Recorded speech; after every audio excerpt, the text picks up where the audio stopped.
Ya, di sini Bapak, saya akan memaparkan modul saya, yaitu nama modul saya, ini ada sebentar, bentar Pak.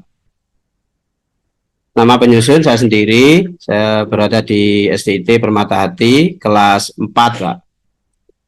Alokasi waktu, 1 kali 4 jam pelajaran, sarana dan prasarana, LCD proyektor, laptop, dan printer, ruang kelas dengan pengaturan tempat duduk untuk kelompok kecil.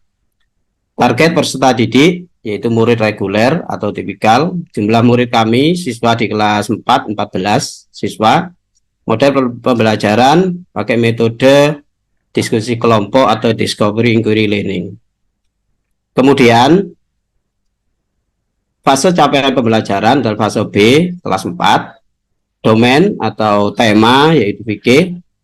Pembelajaran peserta didik mampu mengemukakan tanda-tanda usia balik dalam pandangan ilmu biologi, sehingga kedepannya bisa tertanam sikap bertanggung jawab dan taat beribadah.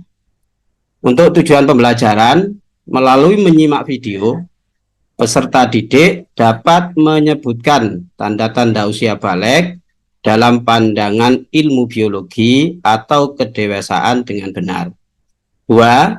Membuat paparan mengenai tanda-tanda usia balik dalam pandangan ilmu biologi dengan benar.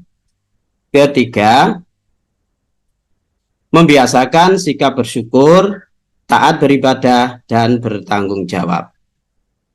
Kemudian, untuk profil pelajar Pancasila, peserta didik diharapkan menjadi pribadi yang beriman, bertakwa kepada Tuhan Yang Maha Esa, dan berakhlak mulia, pemahaman agama, kepercayaan, mengenal unsur-unsur utama agama, kepercayaan, atau ajaran kitab suci, dan menjadi pribadi yang mandiri. Kemudian untuk persiapan pembelajaran, 1. Memastikan semua sarana prasarana, alat, dan bahan tersedia. 2. Memastikan kondisi kelas kondusif. 3. Mempersiapkan bahan tayang. 4. Mempersiapkan LKPD atau lembar kerja. Media pembelajaran pakai LCD proyektor, laptop, dan logset atau sama dengan lembar kerja. Materi yang akan kita sampaikan pada anak didik, yang pertama yaitu tentang tanda-tanda balik dalam pandangan ilmu biologi. Yang kedua, tentang kewajiban setelah usia balik. Mohon maaf, Pak. Kemudian untuk sumber belajar dari buku siswa atau sumber lain. Jadi nanti sumber belajar juga bisa pakai video, terus LKPD, seperti itu Bapak. Kemudian untuk kegiatan inti, kegiatan pendahuluan terlebih dahulu Pak. Jadi kegiatan pembelajaran yang pertama yaitu kegiatan pendahuluan. Guru memberi salam, menyapa peserta didik, menanyakan kabar, mengecek kehadiran dan kesiapan peserta didik, dan lain-lain. Serta menyemangati peserta didik dengan tepukan atau bernyanyi. Kedua, salah satu peserta didik memimpin membacakan doa, dilanjutkan dengan penegasan oleh guru tentang pentingnya berdoa sebelum memulai suatu kegiatan dalam rangka menanamkan keyakinan yang kuat terhadap kuasa Tuhan Allah Subhanahu wa Ta'ala yang Maha Esa dan memahami ilmu yang dipelajarinya. Ketiga, guru beserta peserta didik membuat kesepakatan atau peraturan selama kegiatan belajar. Keempat, guru bertanya kepada peserta didik tentang kondisi siswa pada pagi hari ini. Guru mengadakan tes kemampuan awal melalui pertanyaan awal. 6. Guru menyampaikan tujuan kegiatan pembelajaran kali ini dan menjelaskan kegiatan apa saja yang akan dilakukan, serta hal-hal apa saja yang dinilai dari peserta didik selama proses pembelajaran. Kegiatan inti, peserta didik dibagi ke dalam 3 kelompok yang heterogen dengan jumlah anggota per kelompok sebanyak 4 anak, karena di kelas 4 jumlah siswanya 12. Jadi kita bagi 3 menjadi 4-4. Jadi menjadi per kelompok 4 anak. Dan kelompok sudah dibedakan berdasarkan asesmen diagnosis yang sudah dilakukan sebelumnya. Kedua, guru membagikan LKPD, mana nanti LKPD tujuannya untuk melihat, tujuannya untuk memaparkan apa yang ada dalam video nanti. Ketiga, peserta didik melihat dan mengamati video tentang tanda-tanda usia balik dalam pandangan ilmu biologi dan kewajiban-kewajiban setelah usia balik. 4, peserta didik mencari tanda-tanda puber bagi anak laki-laki dan perempuan. 5, peserta didik mengamati gambar 4.5 dalam buku siswa. 6, peserta didik membaca teks materi pelajaran kewajiban setelah usia balik dalam buku siswa. 7, peserta didik mencari beberapa contoh aturan terkait akidah ibadah dan akhlak sesuai petunjuk di buku siswa pada rubrik aktivitas kelompok. 8,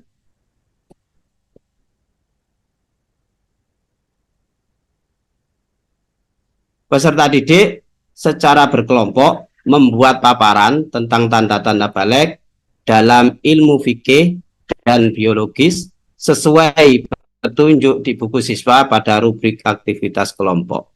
Kegiatan penutup. Penyimpulan. 1, peserta didik membuat resum tentang poin-poin penting yang muncul dalam kegiatan pembelajaran yang telah dilakukan. 2, peserta didik menyimpulkan tentang tanda-tanda balik dalam pandangan ilmu biologi. Yang ketiga, peserta didik menyimpulkan tentang kewajiban setelah usia balik. Yang kelima, guru menutup kegiatan pembelajaran dengan menyanyikan lagu nasional atau daerah, dilanjutkan dengan doa mengucapkan salam. Itu Bapak untuk modul saya yang akan saya ajarkan nanti di kelas 4. Terima kasih Pak Saiful ya. Ini SD-nya di mana ini tempatnya? Di SDIT Permata Hati Tumpang, Pak. Oh, Tumpang ya. Oh, ya. Terima kasih. Kan salah satu metode yang digunakan oleh Pak Saiful adalah metode diskusi kelompok itu ya. RPP itu. Apa sih sebenarnya kelebihan dari diskusi kelompok itu? Untuk kelebihannya itu salah satunya adalah agar peserta didik itu bisa mengemukakan seluruh kemampuannya, Pak, dalam kelompok. Jadi bisa saling sharing, oh ini kita setelah melihat ini bagaimana ini dan lain sebagainya. Jadi masing-masing peserta didik itu kan pasti mempunyai kelebihan dan kekurangan. Nah itu kalau kita buat kelompok, nah nanti kelebihan dan kekurangan itu bisa saling melengkapi seperti itu, Pak. Jadi lebih heterogen, lebih gimana ya. Nanti insya Allah untuk hasilnya itu malah lebih akurat diskusi kelompok daripada individu, seperti itu, Pak. Ya, oke. Sekarang kaitan dengan psikologi ya. Masa balik itu masa awal anak untuk masuk kepada dunia namanya pancaroba, ya kan? Iya, Pak. Kalau remaja itu kan pancaroba, kalau anak itu belum ya. Tapi pra ya. Kira-kira apa saran yang bisa diberikan oleh Pak Saiful kepada anak-anak agar anak-anak itu bisa menjaga diri ketika masuk pada masa pancaroba itu ya? Mungkin pertama Pak, saya mengingatkan pada anak-anak yang mau menginjak usia balik, itu yang perlu diperhatikan pertama adalah tentang tanda-tandanya dulu, Pak. Jadi tanda-tanda balik bagaimana, terus tanda-tanda balik secara agama bagaimana, secara biologi itu bagaimana, itu kita sampaikan dulu. Setelah kita sampaikan, kita kasih rambu-rambu atau orang yang sudah balik itu kewajibannya seperti ini, yang dilarang itu seperti ini. Kalau ini dilakukan dapat ini, kalau dilarang, kalau ditinggalkan dapat ini dan lain sebagainya. Itu sebagai motivasi untuk anak-anak agar nanti ketika menghadapi usia balik dia sudah siap. Oh, saya kalau seperti ini nanti akan seperti ini. Kalau seperti ini seperti ini itu. Kalau melakukan ibadah akan dapat pahala. Kalau tidak melakukan akan mendapat siksa dan lain sebagainya. Mungkin salah satunya itu, Pak. Oke, terima kasih. Nah, dalam teori pembelajaran itu kan ada namanya teori behavioristik ya. Teori perubahan perilaku. Jadi pembelajaran dikatakan berhasil kalau terjadi perubahan perilaku. Lah bagaimana Pak Saiful itu ketika mengajar tentang balik itu bisa melihat keberhasilan perubahan perilaku pada diri siswa. Gimana caranya Pak Saiful untuk bisa melihat keberhasilan pembelajaran itu dilihat dari perubahan siswanya? Ya, kita adakan evaluasi, Pak. Kita evaluasi atau penilaian. Terutama nanti kalau dalam hal bidang untuk itu kita adakan penilaian sikap. Jadi sikapnya nanti anak-anak berinteraksi dengan sesama laki-laki bagaimana, dengan berinteraksi dengan perempuan bagaimana, sikapnya bagaimana, itu nanti bisa kita lihat di situ. Jadi nanti penilaiannya melalui sikap, Pak. Cenderung melalui sikap gitu. Sikapnya kalau sudah sesuai dengan ajaran agama berarti insya Allah. Penilaian sikap instrumennya apa, Pak? Kalau penilaian sikap itu instrumennya? Instrumennya itu ada 3, Pak. Kalau sikap nampak, belum nampak, baru nampak. Itu kriteria. Oh, ya, gitu. Instrumen penilaian. Instrumen penilaian sikap itu melalui apa? Melalui, sebentar, Pak. Untuk instrumennya sikap.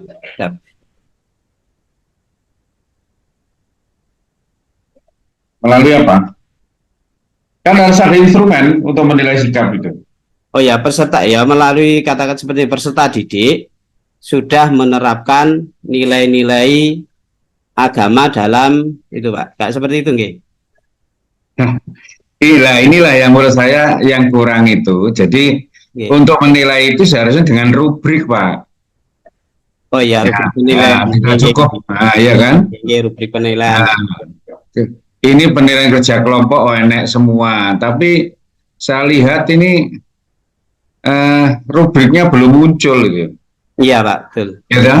Nah itu penilaian sikap itu seharusnya dengan rubrik, tahu perubahan, karena tidak cukup kalau balik itu dipahami, tapi harus ada perubahan sikap dari siswa. Gitu. Iya, Pak. Saya kira itu, monggo Pak Min, silakan. Baik, terima kasih Pak Agus Maimun. Baik Pak Saiful Huda ya. Iya, Pak. Baik Pak Saiful, terkait dengan modul acara yang sudah diunggah dijadikan bahan ujian, perlu mungkin saya sedikit tanyakan. Di sini kalau saya perhatikan modul ajarnya sangat simpel ya untuk tahapan langkah-langkah pembelajaran. Iya, Pak, betul. Baik, kemudian terkait dengan langsung kepada kegiatan inti mungkin saya tanyakan. Di sini Pak Saiful mengatakan membuat 3 kelompok yang heterogen berdasarkan hasil asesmen diagnostik. Nah itu pembeda kelompok ini Pak Saiful bedakan berdasarkan hasil asesmen awal atau diagnostik ini dibedakan di apanya, Pak? Dari segi Pak, gaya belajarnya, Pak. Dari segi gaya belajarnya. Gaya belajarnya ada yang suka melihat, ada yang suka menonton video, ada yang suka mendengar, dan itu ada yang ya langsung praktek seperti itu ya. Itu kita bedakan di situ. Jadi ada 3 itu, Pak. Jadi ada yang suka melihat video, ada yang suka mendengar, dan ada yang belajarnya langsung praktek sambil aktif gitulah, seperti itu, Pak. Jadi Pak Saiful Huda membedakan kelompok ini dalam segi gaya belajar. Tentunya kalau gaya belajarnya dibedakan, tadi Pak Saiful berarti menyiapkan 3 juga konten sesuai dengan gaya belajar. Untuk gaya belajar yang pertama tadi, konten yang disiapkan apa, Pak? Video, Pak. Video. Video. Itu untuk kelompok yang senang menonton, Pak. Konten yang kedua kita sajikan gambar-gambar itu, Pak. Untuk kelompok yang Yang suka lari-lari itu kita suruh milih gambar atau tanda-tanda seperti itu. Kalau kelompok yang ketiga? Kelompok yang ketiga itu yang mendengar itu Pak ya. Iya. Yang mendengar itu ya kita suruh mendengar PowerPoint dan mendengar PowerPoint yang kita sampaikan. Mendengar PowerPoint atau mendengar video Pak, PowerPoint mendengar video yang kita sampaikan gitu. Videonya cuma didengar gitu Pak, nggak dilihat. Nanti bedanya dengan anak yang tadi melihat video di mananya Pak? Untuk mendengar ya itu Pak, sama seperti itu. Ya baik, kalau Pak Saiful sudah membedakan itu sudah bagus. Tetapi kalau saya lihat di kegiatan intinya kan belum nampak perlakuan pembedaan dalam setiap kelompok itu Bapak ya. Iya belum Pak, masih kurang. Cuma 8 kegiatan. Di sini pun juga saya tidak nampak di kegiatan ke-8 semisal peserta didik secara berkom membuat paparan. Nah setelah membuat paparan itu langkah pembelajaran berikutnya apa Pak? Apakah cukup membuat tanpa adanya tadi Pak Saiful menyebutkan ada asesmen penilaian sikap, kemudian sosialnya termasuk aspek penilaian pengetahuan dan juga keterampilan. Tapi di nomor 8 kan langkah-langkah kegiatan intinya cuma sampai membuat paparan. Nah itu setelah membuat paparan, langkah berikutnya apa Pak? Berarti di sini masih kurang Pak. Untuk langkah berikutnya yaitu menyampaikan Pak. Jadi masing-masing kelompok maju ke depan, itu memang belum saya tulis di sini. Itu masing-masing kelompok maju ke depan untuk menyampaikan paparan hasil pengamatan video tadi itu Pak. Gitu. Ya, jadi berarti ada di dalam pembelajarannya mengkomunikasikan, memaparkan itu ya? Iya, betul.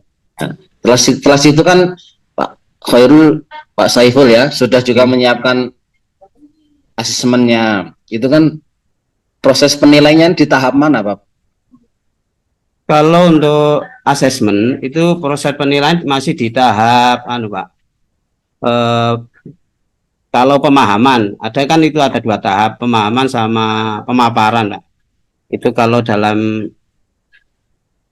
maksudnya itu yang gimana, Pak? Nah, kan satu pertemuan itu kan Pak Saiful sudah membuat lengkap, ada kegiatan pendahuluan, inti, penutup, dilengkapi dengan LKPD, termasuk juga ada penilaian formatif atau sumatifnya itulah.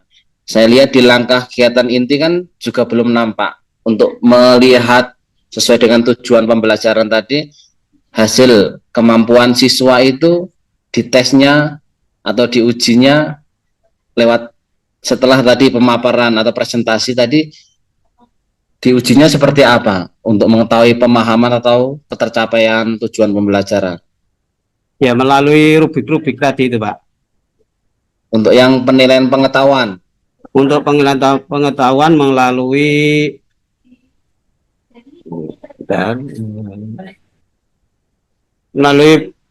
materi pilihan ganda Pak. Materi tentang pilihan ganda, tadi tentang masalah balik, itu tanda-tandanya apa saja seperti itu. Itu diberikan setelah langkah yang mana Pak? Itu diberikan setelah apa itu Pak? Setelah pemaparan. Pemaparan itu nanti Pak, intinya itu apa? Individu kalau seperti itu nanti. Ya, berarti itu nanti saya kira perlu disempurnakan lagi modul ajarnya, langkah-langkahnya disesuaikan, kemudian pembelajaran kalau menggunakan diferensiasi juga lebih ditampakkannya. Baik. Siap.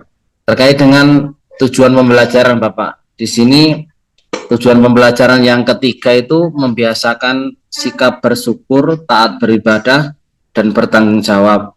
Untuk mengukur ketercapaian tujuan pembelajaran yang ketiga ini seperti apa Pak? Ya pakai itu Pak, instrumen untuk penilaian sikap untuk mengukurnya. Untuk melihat, untuk melihat sikapnya dan kegiatan tiap hari, anak itu sudah ibadahnya bagaimana, tertib atau belum, Terus untuk ketaatan dalam agama sudah sesuai apa belum, seperti itu Pak, untuk penilaiannya. Jadi cenderung penilaiannya itu nanti disikap. Kemudian kaitannya tujuan sikap bersyukur, taat beribadah, bertanggung jawab dengan materinya Pak Saiful, bagaimana Pak? Gimana Pak? Keterkaitan kan antara tujuan pembelajarnya membiasakan sikap bersyukur, taat beribadah, dan bertanggung jawab. Kalau dihubungkan dengan materi usia balik itu seperti apa? Di bagian mananya nih? Yang tanggung jawabnya itu di bagian itu melaksanakan ibadah itu Pak. Misalnya ibadah untuk melaksanakan sholat, mencari ilmu, terus menjauhi larangannya, itu Pak. Kalau sikap bersyukurnya? Iya, sikap bersyukurnya karena sudah oleh Allah sudah diberi dijadikan anak yang dewasa, usia balik, sudah diberi banyak kelebihan-kelebihan seperti itu Pak untuk sikap syukurnya. Baik, terima kasih Pak Saiful. Terakhir dari saya terkait dengan praktek pembelajaran. Di sini saya ingin melihat Pak Saiful coba untuk membuka pembelajaran dengan baik, tentunya dengan bisa menarik minat siswa untuk belajar. Itu cara Pak Saiful membuka pelajaran seperti apa? Silakan Bapak. 1 menit atau 2 menit saja Bapak. Assalamualaikum warahmatullahi wabarakatuh.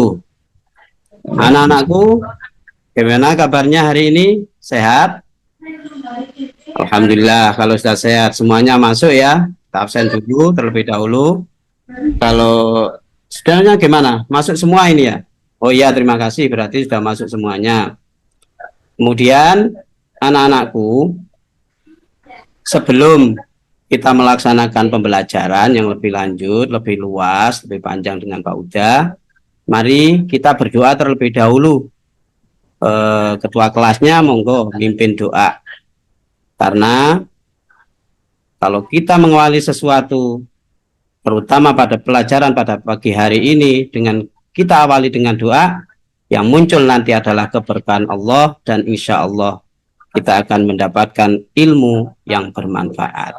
Ayo silakan ketua kelas memimpin doa. Oke. Baik, terima kasih Pak Saiful. Di poin, saya ingin melihat di poin nomor 1 saja. Di kegiatan pendahuluan, Pak Saiful menyemangati peserta didik dengan tepukan atau bernyanyi, itu seperti apa Pak? Oh gini, ya anak-anakku, sebelum kita lanjut, itu kemarin kita akan sudah mempelajari, yaitu tentang usia balik menurut ilmu fikih. Dan sekarang kita akan lanjut mempelajari usia balik menurut ilmu biologi. Dan sebelum ke situ, kita berdiri dulu anak-anak. Kita bermain-main sebentar dengan Pak Uda. Siap nggak untuk bermain-main? Kita main bernyanyi sambil tepuk tangan. Ya, gimana? Siap? Oke, mari kita bersama-sama. Kita praktekkan untuk bernyanyi sekaligus bertepuk tangan agar kalian semua nanti bisa betul-betul semangat, fresh di dalam menerima pelajaran. Coba, kemarin kan kalian sudah suruh untuk menghafalkan, sekarang kita praktekkan bersama-sama. Bila kau ingin tahu tanda dewasa bagi anak pria dan wanita, telah mimpi basah bagi pria wanita, keluar darah head untuk wanita. Jika 15 tahun umurnya, maka masuk usia dewasa. Walau tak keluar darah dan tidak mimpi basah, ia wajib menjalankan perintah. Gimana nak? Baik, cukup Pak Saiful Huda. Terima kasih. Mungkin itu dari saya. Terima kasih. Saya kembalikan kepada Prof. Agus Maimun. Terima kasih. Jadi saya kira udah jawaban Pak Saiful udah bagus ya. Iya. Tapi memang perlu. Jadi tadi iya Pak, penilaian sikap harus ditunjang dengan instrumen apa? Iya, siap Pak. Instrumen rubrik ya. Kalau sekedar tes tulis enggak mengena itu ya. Oke, saya kira itu. Lanjut Pak Sunarko, silakan Pak.